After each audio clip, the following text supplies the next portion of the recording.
Well, hello, and thank you very much for clicking on this video today. This is a story that I've seen a little bit about, but there wasn't much details being released about it until relatively recently.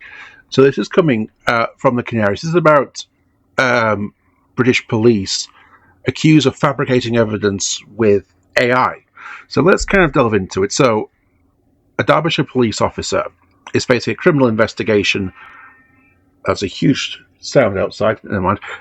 Is facing a criminal investigation over the allegation that they used artificial intelligence to fabricate evidence. So, the unnamed police officer has been removed from duties, according to the BBC, and the Derbyshire police have said that a criminal investigation has been launched into an allegation of perverting the course of justice after alleged use of AI systems by an officer to create evidence material in a number of cases.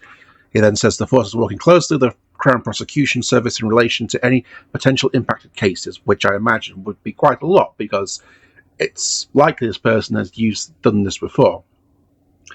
They say, however, the investigation is in its early stages, no further details are available.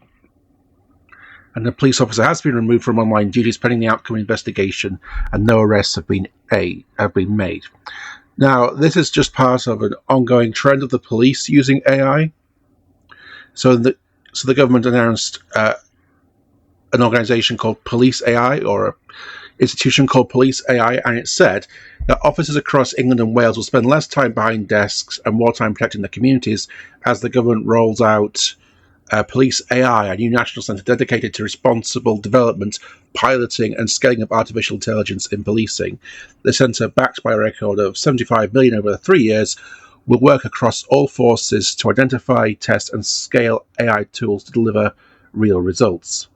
The early trial shows that the scale of what is possible: 800 hours of footage in a kidnapping case reviewed in 3 hours, producing an early guilty plea. 500,000 e-books of data translated instantly, leading to the arrest of a serious organised crime gang. Now, the Derbyshire police officer who is accused of purposely fabricating evidence and AI technology is kind of famous for what they call hallucinations, or, to put it a better way, making shit up. So how do we have any knowledge that how do we know that the AI that the police is using isn't doing that? Let's take out the fact that this guy was deliberately doing it. How do we really know that any of the work that this AI is doing is actually accurate, factually accurate, in any way, shape, or form?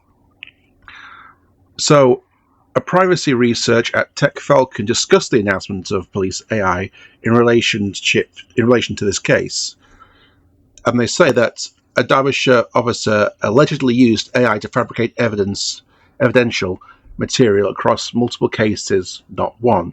The Crown Prosecution Service is now reviewing every conviction those cases touched. 3 days ago, the UK government announced police AI.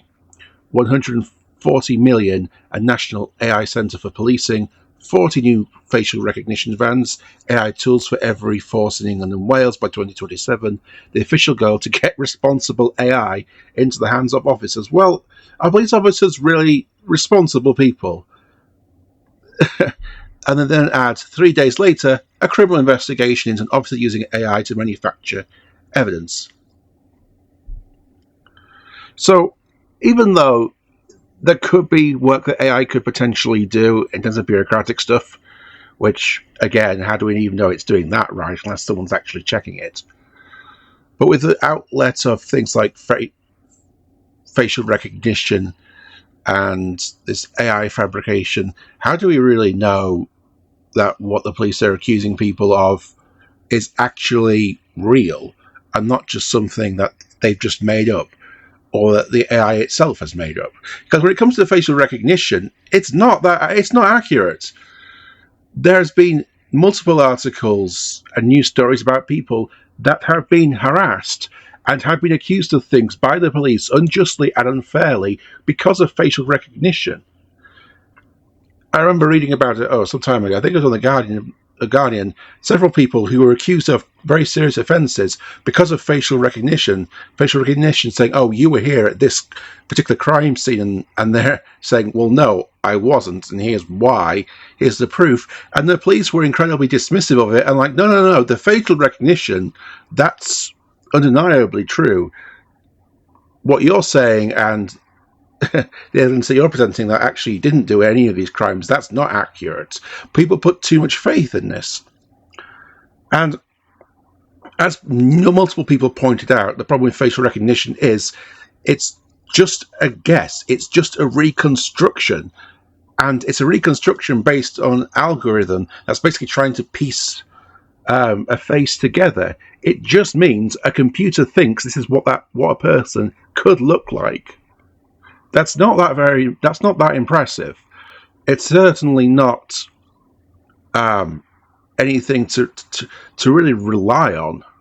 And there's also been a big question about if you ask, and this research has been done, you ask AI, generative AI, hey, make an image of a criminal, a lot of the times it will present someone that's black or another ethnicity. So there's also the issues of things like racism and how do you reconstruct the face of someone that is accused of a crime?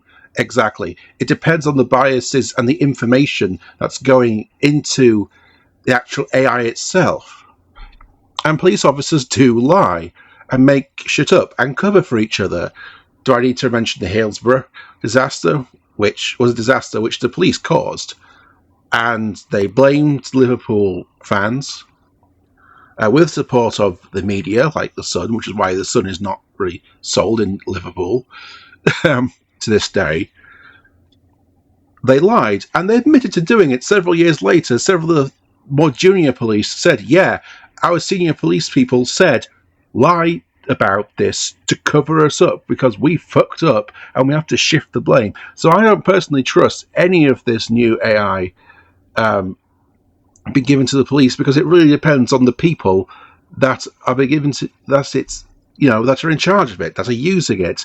And I can't say I really trust them. They're individuals, they're human beings, they're fallible just like anyone else. And I think it's interesting, and I think the article kind of what the guy from the Tech Falcon said. This is only something that's just been introduced quite recently, and already someone has been caught out trying to fabricate evidence. So that's pretty quick. Now, fortunately, this person was found, but it doesn't bode well that this is something that has just recently been introduced and already someone has been caught trying to fabricate evidence. It makes you wonder how many other cases of fabricated evidence could there be out there, and how many more are going to come, in the future. But anyway, thank you very much for listening to this video today, and I'll catch you later. So, have a good one.